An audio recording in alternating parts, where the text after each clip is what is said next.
नमस्कार दोस्तों जैसा कि आप लोगों को पता है कि हथरस की बिटिया का केस सीमा समृद्धि कुशवाहा लड़ रही है, जो कि एक निर्भया को न्याय दिलाने में बहुत ही अहम रोल था उनका। निर्भया के चारों आरोपी को फांसी के फंदे तक पहुंचाई थी। लगातार 6 साल तक केस लड़ी, उसके बाद उसे न्याय मिला। तो दोस्तों, इस केस में भी हथरस की बिटिया का जो केस है वो सीमा समृद्धि कुशवाहा ही लड़ रही है।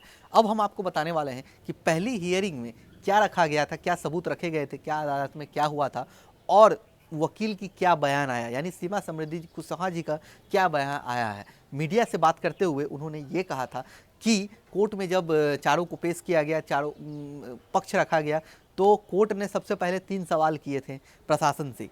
सबसे पहला सवाल किया गया था कि जब चार्जशीट उस समय दायर क्यों नहीं किया गया, जब ये रिपोर्ट बना, जब कह सकते हैं कि जब पीड़िता के साथ इस तरह की घटना हुई तब क्यों नहीं दायर किया गया था। दूसरा सवाल पूछा गया कि अभी तक क्यों नहीं मुआवजे का पैसा दिया गया पीड़िता के परिवार को सरकार की तरफ से, जो ऐलान किया गया था।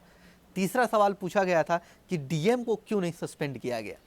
3 सवाल ये इंपॉर्टेंट सवाल थे जिसे कोर्ट ने पूछा और जो खुद सीमा समृद्धि कुशवाहा जी ने बताया था। सीमा समृद्धि कुशवाहा जी, जो कि पीड़िता के वकील हैं, उन्होंने एक सवाल जरूर खड़े किए कि हमारे देश का जो कानून है वो फांसी तक पहुंचाने के लिए बहुत ही कठिन राह होती है एक वकील का, क्योंकि फांसी जो है वो rarest of the rare case में ही मिलता है।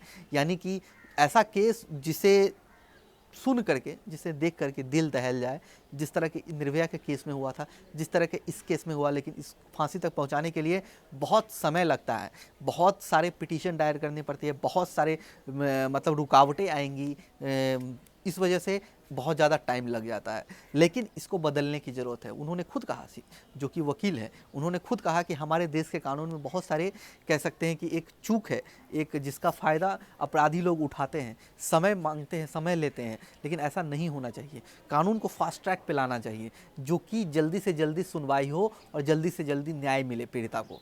तो दोस्तों, इस तरह के बात उन्होंने मीडिया से रूबरू होकर के की।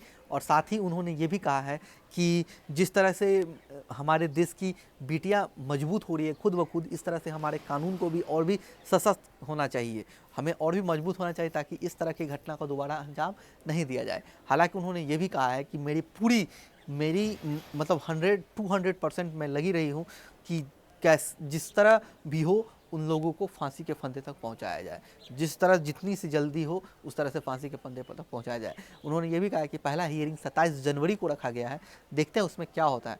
जो भी होगा आपको जरूर इसकी जानकारी मिलेगी, तो रिपोर्ट करूँगा। इसके लिए आपको करना होगा मेरे चैनल को सब्सक्राइब, बेल की घंटी जो बजाना पड़ेगा, ताकि आने वाला वीडियो सबसे पहले आप तक पहुँच सके। तब तक के लिए आप खुश रहिए, सुरक्षित रहिए। जय हिंद।